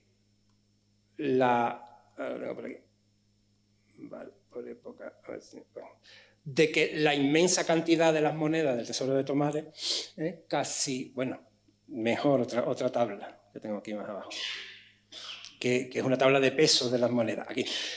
casi el 90% de las monedas del tesoro son antiguas, son de 10 años antes o de 15 años antes, un momento que las monedas pesan más y tienen más cantidad de plata. Da la impresión de que la persona que las está reuniendo por su valor, porque son monedas que su valor intrínseco es mayor de las monedas que se están produciendo en ese momento, aunque el valor nominal sea el mismo. Dice, ay, tate, yo esto no lo suelto, yo lo guardo, lo escondo. Y lo esconde además de una manera racional, podemos decir. El lotes... Bueno, no, esto no lo he dicho antes. El lote es de 0,29 libras en cada... O sea, 1/3 de libra de oro en cada moneda. Él sabe, de cada ánfora, él sabe que cada ánfora equivale al valor en plata, o tiene un valor en plata equivalente a 1/3 de libra de oro. De manera que cuando tiene que pagar una libra de oro, sabe que coge 3 ánforas y paga una libra de oro. Esto se está viendo en otros tesoros, como en el de Misurata o como en el de Il Jourdan, que las ocultaciones corresponden a grupos de 3.000 monedas o a múltiplos o divisores de 3.000 monedas. De manera que parece que hay efectivamente en este momento un funcionamiento de agrupar el valor por número de monedas y meterlas en grupos, ¿no? Hacer como ánforas o recipientes de monedas en los que se tiende a atesorar la moneda más antigua porque es la que tiene mayor valor. Es verdad que es la moneda que más está circulando porque es la que lleva más tiempo, pero también es la moneda de más valor. Y yo creo que aquí hay un intento consciente de atesorar moneda antigua. Atesorar moneda antigua ante la incertidumbre de lo que va a pasar con la moneda en el futuro y ante las exigencias fiscales y ante las exigencias de tipo de compra, para fiscales, de compra coactiva de oro por moneda de vellón que el Estado está imponiendo en ese momento. Yo creo que ahí está la explicación, ¿no? En ese mundo económico tan complejo está la explicación del Tesoro de Tomares, de por qué se ha reunido, no porque luego no se ha podido recuperar. Y por ahí debemos seguir investigando, pero desde luego es una labor complicada, compleja, que necesita informaciones y contextualización, como creo que he demostrado, de muchas fuentes diferentes y con muchas maneras de ver el Tesoro de Tomares desde muchas perspectivas diferentes, porque es que si no, no lo podemos comprender. Y esto es todo, espero haberme podido explicar, porque el tema tiene tirilla y siento haberme extendido quizás demasiado. Bueno, ahora entenderán por qué los que nos dedicamos al estudio de las monedas pensamos que el que estudia la moneda del siglo IV tiene muchísimo mérito. Es lo peor. Para empezar, no sabemos ni cómo se llaman las monedas en sí mismas, porque son términos convencionales, porque es muy complicado, ¿verdad? Sabemos nombres de las monedas por las fuentes. Las fuentes hablan de moneda, pero no sabemos de qué moneda están hablando. Pero no sabemos a qué se refieren en concreto, con lo cual numu significa moneda. Numu significa moneda, por eso es numismática. Claro, y el otro nombre que se ha dado a estas monedas y que todavía, por ejemplo, lo pueden ver en las salas del museo es folix, sí, que deriva de las bolsas, sí, que contenían las monedas. O sea que al final, bueno, es una forma convencional de saber todos, sí, de qué hablamos. Eso no lo he dicho, pues no me ha dado tiempo. Las pocas representaciones que tenemos de esas bolsas de monedas tienen inscripciones con la cantidad de monedas y hay dos, nada más, son poquísimas. 12.500 y 25.000, que equivalen a 1.000 denarios antes de la Reforma y 1.000 denarios después de la Reforma. O sea, 1.000 denarios se supone que tenía cada bolsa. Y las ánforas del Tesoro de Tomares tienen 3.000, cada una tiene 3.000 monedas que son, bueno, ya no sé el cálculo, pero se puede, por grupos de monedas se pueden hacer. Que es toda una pesadilla, porque las equivalencias entre metales y además varían en cada época, como los precios, como lo que decías del valor del oro en una parte u otra del imperio. De pronto el Estado la sobrevalúa, dice, ahora las monedas valen el doble. Y ahí la gente no se lo cree, claro. Bueno, igual que hacen ahora. O sea, hay cosas que no cambian, digamos. Lo que pasa es que el mecanismo en la antigüedad no lo comprendemos, pero hay veces que lo que pasa en el presente es útil para poder también imaginar qué pasó en otros momentos del pasado. Bueno, seguro que hay preguntas. Están extenuados, creo. Espera que te van a traer el micrófono.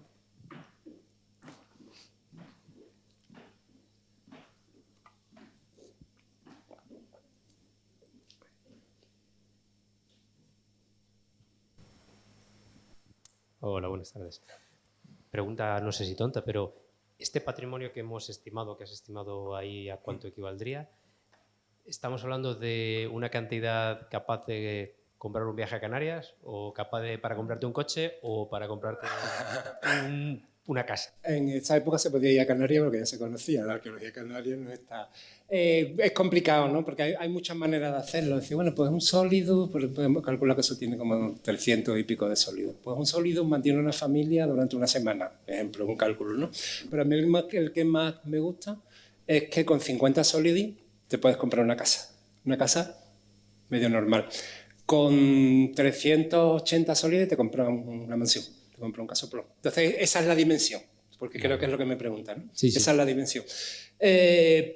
Los datos son muy dispersos, porque lo mismo tienes que trabajar con un dato del siglo IV, con uno del siglo VI, pero lo bueno es que el valor del oro es muy estable. Entonces, datos de una época valen para otra, ¿no? Y entonces, un poco por lo que yo me resisto a hacer ese tipo de... porque me parece que me puedo equivocar mucho. Pero en lo que lo he intentado, con ese tesoro te compro un chalet bueno. Vale, gracias. Lo de los precios es de las cosas más difíciles que hay, porque lo que dice él es que la información es muy dispersa, no corresponde siempre ni a las mismas zonas ni a las mismas épocas. Y de nuevo es algo que sucede hoy. Yo cuando era chaval me daban 100 pesetas y me parecía una maravilla. Y ahora le doy a mi hijo 60 céntimos de euro y me dirá, ¿y con esto dónde voy? Y luego hay un edicto muy famoso de época de Diocleciano, que es el edicto de precios máximos, que también está muy de actualidad, que bueno, pues intentaba, digamos, topar los precios de las mercancías de primera necesidad y bueno, cosas indispensables. Obviamente no lo consiguió, porque la gente se pasaba la ley por la boina y los precios subían y subían, y a nivel privado efectivamente no sirvió absolutamente para nada, pero si tienen curiosidad, que además eso es difícil de interpretar porque los precios no aparecen en moneda corriente, sino en moneda de cuenta. Y la moneda de cuenta es una moneda que, aunque no lo ha dicho Enrique, es una moneda que físicamente quizá no existe, como pasa con el denario en esta época, pero que se sigue utilizando para calcular cantidades. Pesetas. Pesetas o los famosos maravedís, ¿no? Todo el mundo, los maravedís. Bueno, el maravedí es una moneda que circula en oro hasta el siglo XII-XIII, desaparece y reaparece en época de los Austrias, en el siglo XVI, como moneda de vellón. Pero hasta ese momento el maravedí no existe y, sin embargo, parece pues, que toda la vida... ¿Por qué? Porque era una moneda de cuenta. Seguía existiendo para calcular cantidades, que tenían equivalencias con las monedas de uso de circulación legal. Sí, el numus vale 12 denarios y medio, no se cuña el denario, pero el numus son 12, y luego con la revaluación que se hace pasa a 25 denarios. Efectivamente, es una moneda de cuenta. Okay. Es que nos vamos apagando porque si no se acopla y a veces se me olvida.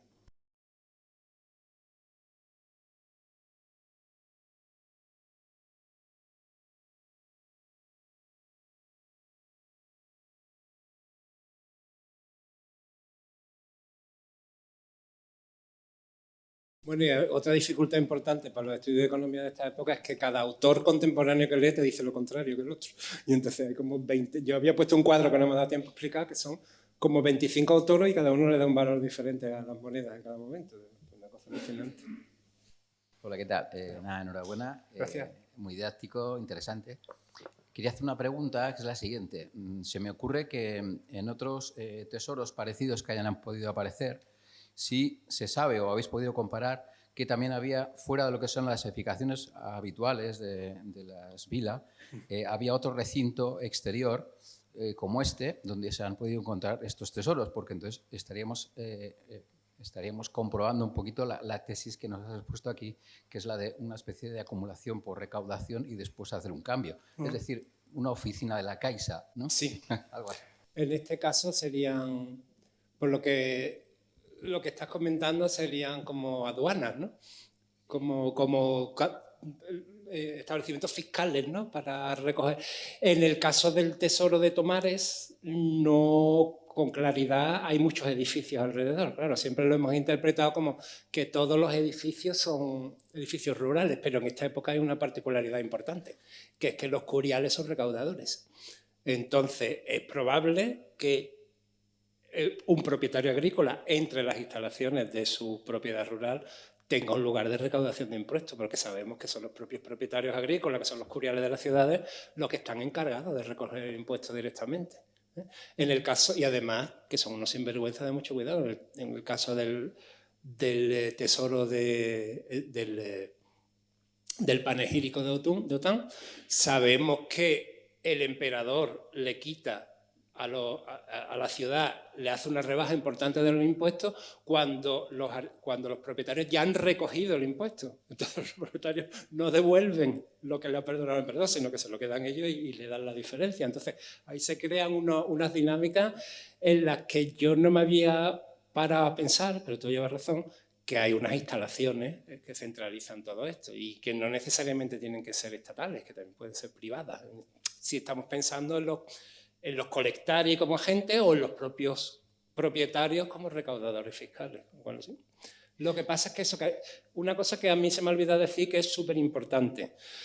Para resolver todo esto lo que necesitaríamos es un proyecto arqueológico del Zaudín Bajo, es decir, una excavación que no sea una prospección georradar y un sondeo de 5x5. Necesitamos excavar como una hectárea, como mínimo de terreno. Entonces, una cosa que no se ha hecho nunca en numismática ni en arqueología es contextualizar de verdad un tesoro de esto, pidiendo un proyecto de excavación y excavando una extensión grande. Este es un parque público. Eso te iba a preguntar, si el tesoro de Misurata, por ejemplo, tiene contexto arqueológico, también es un hallazgo descontextualizado. El de Misurata no tiene contexto arqueológico, por ejemplo, el de Lille-Jourdain sí tiene contexto arqueológico. Lo que pasa es que no han acabado de publicarlo todavía completo, porque están en proceso de investigación.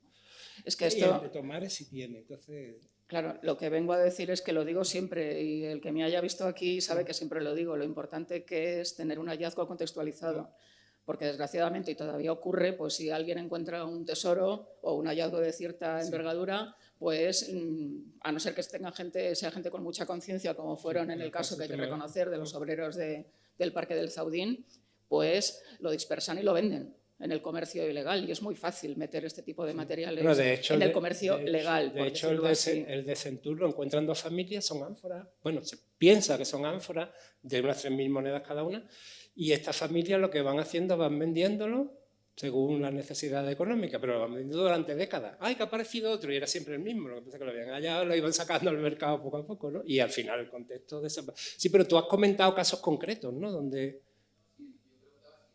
Ah, vale. No, es que No, con seguridad no. Pero en el caso de Tomares, por ejemplo, hay muchos edificios y algunos de estos edificios pueden estar relacionados. El tesoro está sepultado en un granero. Pues mira, ¿sabes? Es que claro, es tan complejo, todavía hay tantas posibilidades. Una de las formas de recaudar el impuesto en este momento es en cereal. Y entonces cuando viene a por el impuesto, el propietario procura no dar el cereal, procura cambiarlo, eso se llama ederatio, procura cambiarlo por moneda. Le dice, oye, valórame cuánto vale este cereal, le dice al que viene a recoger el impuesto.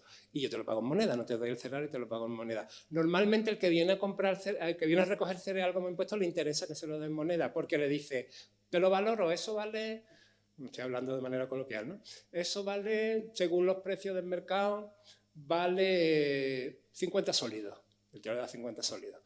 En vellón o en oro, lo que sea, pero le da 50 sólidos. Y ahora el oficial se va al foro y dice, traigo aquí un trigo que vale 100 sólidos. Y vende ese trigo por 100 sólidos. Eso es la ederatio, que el agente fiscal gana la diferencia entre la conversión que hace cuando lo compra, la conversión que hace cuando lo vende, ¿no? Y eso es un fenómeno también bastante frecuente en la antigüedad tardía. Entonces, muchas veces esos puestos fiscales no tienen por qué ser físicamente cajas fuertes, sino que pueden ser graneros, porque lo que está recogiendo es trigo, o está recogiendo uva, ¿sabes? Y ahí, al hilo de eso, hay todas unas operaciones de conversión en dinero que no necesariamente necesitan un espacio físico. Entonces, claro, son tantas las posibilidades que lo que necesitamos es, como dice Paloma, excavar los sitios de verdad. Coger una hectárea, 2 hectáreas del Zaudín alrededor del tesoro y excavarla completamente. A ver qué tipo de información. A lo mejor encontramos una inscripción muy grande que te dice, fulanito de Cuadro, he recogido este dinero para pagar este impuesto. ¡Qué maravilla! ¿No? Y una cosa que pasa mucho con los hallazgos antiguos es que desechaban el contenedor. Entonces, sí, aquí, gracias a esto, sabemos que los contenedores eran ánforas de aceite, pero en otros casos han llegado hasta nosotros las monedas, pero completamente no solo descontextualizadas del lugar del hallazgo, sino descontextualizadas de dónde estuvieron contenidas, si fueron cerámicas, si fueron bolsas y fueron cacharros de cobre. Sabemos que todo eso ocurría, pero muchas veces no sabemos en concreto asociarlo con el tesoro que Claro, por eso es tan dañina la labor de los detectores de metales. Porque te dicen, bueno, pero si entregan las monedas al museo, si no lo hacen, bueno, la mayoría te dicen eso, lo hacen para venderlas, evidentemente. No, pero si yo las entrego al museo, pero es que está destruyendo toda la información posible, porque al excavar en el campo y sacar las monedas, tirar los contenedores, destruir la estratigrafía del edificio donde estaban ocultas esas monedas, lo que te estás quedando sin información. Es como si te estuviera quemando un archivo. Mira, te he traído 2 legajos de Alfonso XIII, de no sé qué, pero has quemado todo el archivo. Y ya no conozco todo lo demás, ¿no? Por eso están dañinos. Magnífica conferencia. Muchas gracias. Magnífica. 3 curiosidades numismáticas. La primera, ¿se van a limpiar, entre comillas, las monedas o van a quedar con el óxido propio del cobre o del bronce? La segunda es cómo metieron las monedas para que aparezcan todas, como si hubieran sido mecánicamente introducidas, en las ánforas. Y la tercera, también muy rápida, ¿por qué, siendo Hispania tan importante, incluso en el Bajo Imperio, no aparece ninguna ceca de España? Voy a intentar contestar las 3, que creo que algo puedo decir. Que no hay. ¿Por qué no aparece? Bueno, yo que he interpretado la pregunta es ¿por qué no hay ceca? La primera, la limpieza que estamos haciendo es una limpieza mecánica, con cepillito, muy superficial, no quitándole el óxido, que no conviene quitárselo, es una pátina que crea, sobre todo el cobre, las monedas tienen como un 80% de cobre. Esa es una pátina que crea el cobre que protege a la moneda del propio deterioro, ¿no? Lo que pasa es que también se van creando como pequeños núcleos con oxidaciones que son nocivas, que se destruyen, ¿no? Las monedas de Tomares no tienen esto, no me acuerdo cómo se llama, no me acuerdo ahora. Los cloruros. Los núcleos de cloruro que van destruyendo la moneda. La moneda de Tomares tiene muy poquísimos cloruros, con lo cual no hay un problema de conservación urgente, basta con tenerlas a una temperatura y a una humedad constante. Y luego la limpieza correcta o completa, el tratamiento completo, podemos decir, que es el que empezamos a hacer con las primeras monedas para tener sobre todo una evaluación de las posibilidades de restauración. Fue darle unos baños con sesquicarbonato que, bueno, las estabilizaban, le quitaban los cloruros, hacía mucho más fácil luego limpiarlas, y luego se secaban en horno. Eso lo hacíamos en bandejas de 20 en 20 ánforas, pero claro, llegó un momento en que 53.000 monedas a ese ritmo hubiéramos necesitado varios siglos para terminarla. Entonces se decidió que lo importante era poder leer las monedas, porque eso es lo que nos permitía clasificarlas. Y el propio museo nos pidió que la limpieza que hiciéramos fuera una limpieza mecánica, con cepillo blando, con bisturí si acaso para quitar alguna concreción, pero lo suficiente como para que se viera el tipo y se leyera la moneda bien. Es una decisión polémica, pero también es una decisión empíricamente útil, quiero decir que no necesitas tanto tiempo y ya sabes con lo que cuentas, ya sabes las monedas que tienes. Es lo suficiente para leer la moneda, ¿no? En el futuro, ya nuestros propios restauradores se rebelaban, pero es como que, pues esto hay que hacerle con su teoría ¿no?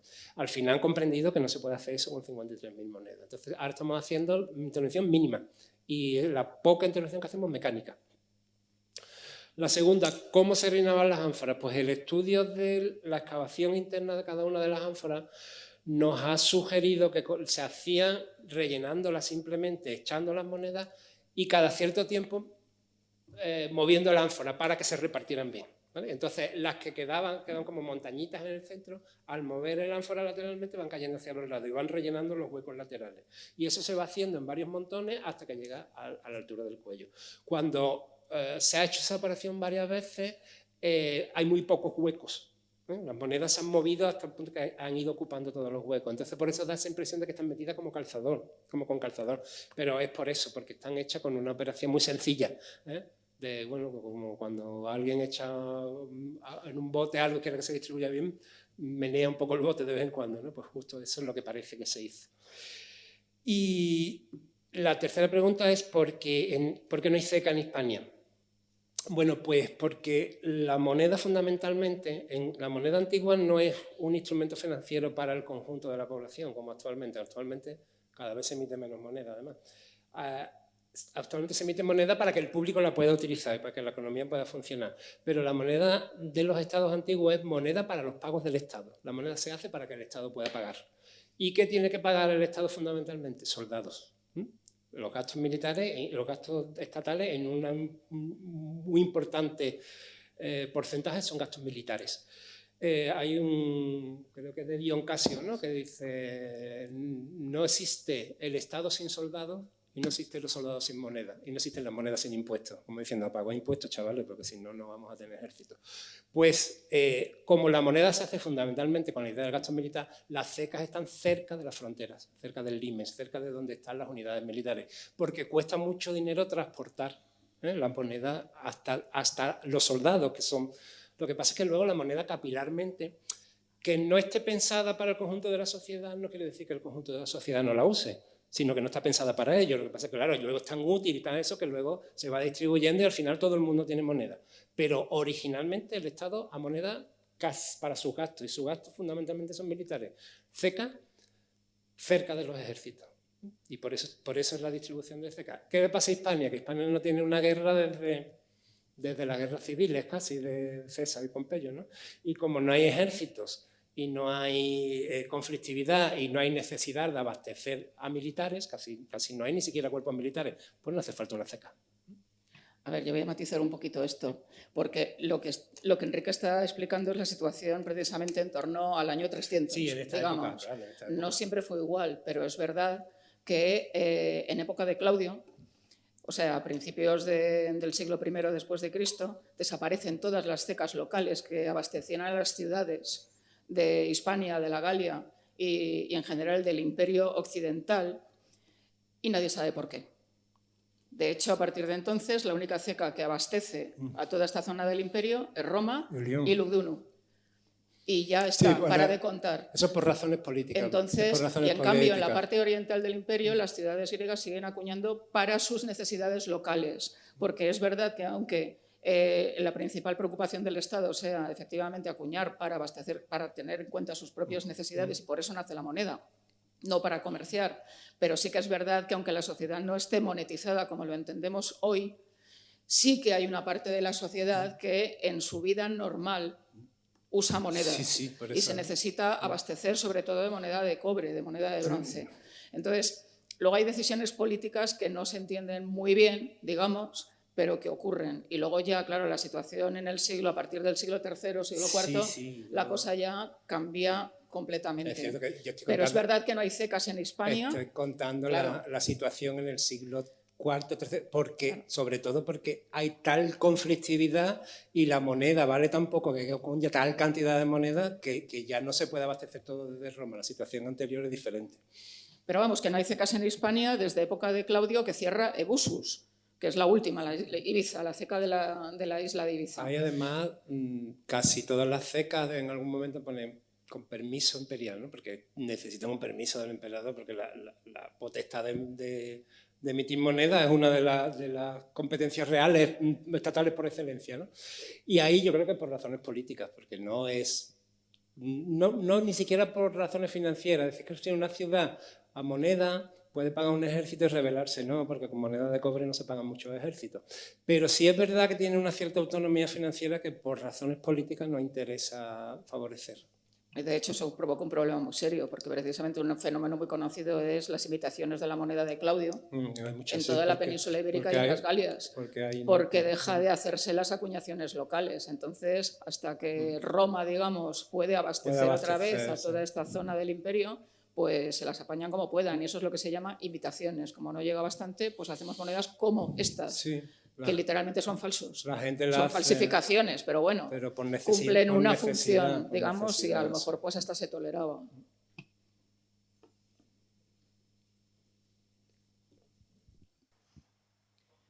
Sí, enhorabuena por la exposición, muchísimas gracias. Y gracias al Museo Arqueológico por la organización. Quería preguntar dónde estaban situadas en esta época que estamos hablando las minas de plata y oro. Sí. Si estaban o si el oro venía también de origen africano, o, no lo sé, en esta época más o menos. Bueno, lo sabemos mal porque nos faltan muchos análisis de composición metálica fina de las monedas, ¿no? Las minas de plata no estaban situadas en casi ningún sitio, porque para esta época la producción de plata es muy reducida por una razón técnica, porque a lo largo del siglo I y del siglo II se habían explotado, sobre todo en la península ibérica, no solamente, también en Inglaterra, en la Selva Negra, en muchos otros lugares, pero básicamente en la península ibérica, en el cinturón de la franja pirítica de Huelva, Alentejo, Algarve, todas esas, el Río Tinto y Sierra Morena, todas esas la gran zona que abastece al imperio. Y lo sabemos porque además han hecho análisis, es una cosa muy bonita. En Groenlandia se hizo un proyecto en el que se hizo una perforación de 10 kilómetros de profundidad para estudiar el hielo de cada época, que se había ido formando en cada época, y por las burbujas de aire que contenía, saber cómo era la atmósfera en cada momento. Era un estudio general que estaba pensado para ver el cambio climático, los cambios atmosféricos. Y una de las sorpresas fue que en el siglo I y en el siglo II ese aire tenía una contaminación en plomo mucho más alta que en cualquier otro momento. Y cuando se hizo un estudio isotópico del plomo, ese plomo era hispano. Era de Río Tinto, que no hay mucho plomo, y sobre todo de Sierra Morena. Y se llegó a la conclusión de que era plomo que se había utilizado en la copelación, es decir, los procesos de separación del mineral de la plata para obtener la plata. Es que las minas de Sierra Morena son de galenas argentíferas. Sí, o sea, exacto, no es pirita, la propia plata no es aparece pirita. mezclada con el plomo. Exacto. Esto es una operación de separación para sacar la plata. Y entonces el resultado es que esa contaminación está provocada por la ingente producción de plata, sobre todo para monedar de los siglos I y II. Esa curva hace así y pega un batacazo. A partir del siglo III ya no hay contaminación en plomo, es decir, que ya no hay no hay obtención de plata. Hasta el siglo XII sube un poquito, cuando se descubren en la Selva Negra las minas de plata nuevas. En la historia todo tiene al final, yo no soy marxista, pero lo de la economía pesa mucho. A partir del siglo XII empieza el Renacimiento, empiezan los primeros movimientos, porque empieza a entrar mucho dinero otra vez en Europa, y un renacimiento económico que da lugar a un renacimiento cultural. Y la siguiente subida es con la conquista de América. Entonces, digamos que el gran pico en la antigüedad de producción de plata es siglo I antes de Cristo, segundo después de Cristo. Eso para el siglo III y IV ha desaparecido completamente. ¿Por qué? Por razones técnicas. ¿Se han agotado los filones de plata? No se han agotado, pero ya están muy profundos. Entonces, al ir a buscar la plata a mucha profundidad, el problema que te encuentras es que tienes que desaguar la mina, porque la mina, la galería atraviesa en el manto freático y la mina se inunda. Con los medios técnicos de la época, que son ¿cómo se llama? La bomba, hay una aquí en el museo muy bonita, de Sotiel Coronada, y el tornillo de Arquímedes, y las norias, pero galerías de pisos y pisos de noria, como se descubrió en Huelva, que aquí también está la noria de Huelva. Esto es un sitio magnífico para ver gráficamente todas estas cosas. Desaguar una mina es inmensamente caro. Entonces llega un momento en que los particulares ya no explotan las minas porque no les compensa desaguarla para lo que sacan.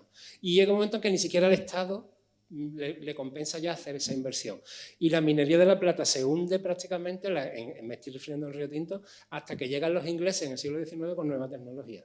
Y cogen los escoriales de plata, incluso a la escoria de la plata romana le sacan todavía plata. Y traen motores de gasoil que te permiten desaguar las minas. Entonces hay un fenómeno de desaparición de la plata. ¿Qué pasa con la plata que había estado circulando? Dice, bueno, no hay plata nueva, pero está circulando. La plata que está circulando romana le pasa lo mismo que a la que traía los españoles de América, que acaba en China. ¿Por qué? Porque los chinos tienen una demanda brutal de plata. Los chinos son, sin duda, la gran potencia económica siempre, hasta el siglo XIX, y ahora lo están volviendo a hacer, pero son como la gran potencia económica escondida. Ellos son los responsables de todo el drenaje de la plata de Occidente en dos épocas importantes, en época romana y en época moderna. Hasta el punto que cuando se acaba la plata en Occidente cae la dinastía Han en China. ¿Por qué? Porque deja de tener plata para pagar su ejército. Entonces, estas cosas son fascinantes. Yo no sé por qué no nos las explican en las lecciones de historia. Y nos están diciendo, el emperador Probo se fue a luchar contra los persas. ¿Por qué? Porque esa mañana se levantó enfadado y dijo, me voy a darle una paliza al rey persa. No, porque el rey de Persia tenía el puesto aduanero de Ctesifonte, donde venía todo ese comercio oriental que pagaba miles y miles y miles de denarios de impuestos. Entonces, el que tuviera el puesto aduanero recibía una cantidad de dinero, entonces estaban los persas y los romanos. Entonces nosotros comprendemos que los americanos vayan a bombardear a los iraquíes para quedarse con el petróleo, pero no comprendemos que los romanos se peleen con los persas por los impuestos de Ctesifonte o de Nisibis, ¿no? Vale, bueno, me estoy dispersando, pero a lo que iba es que esa ausencia tan grande de plata lo que hace es que, como he comentado, cambie toda la reserva del Estado hacia el oro y eso genere dinámicas económicas absolutamente diferentes. Y ahora el problema, como usted mismo ha preguntado, es de dónde sale el oro, ¿no?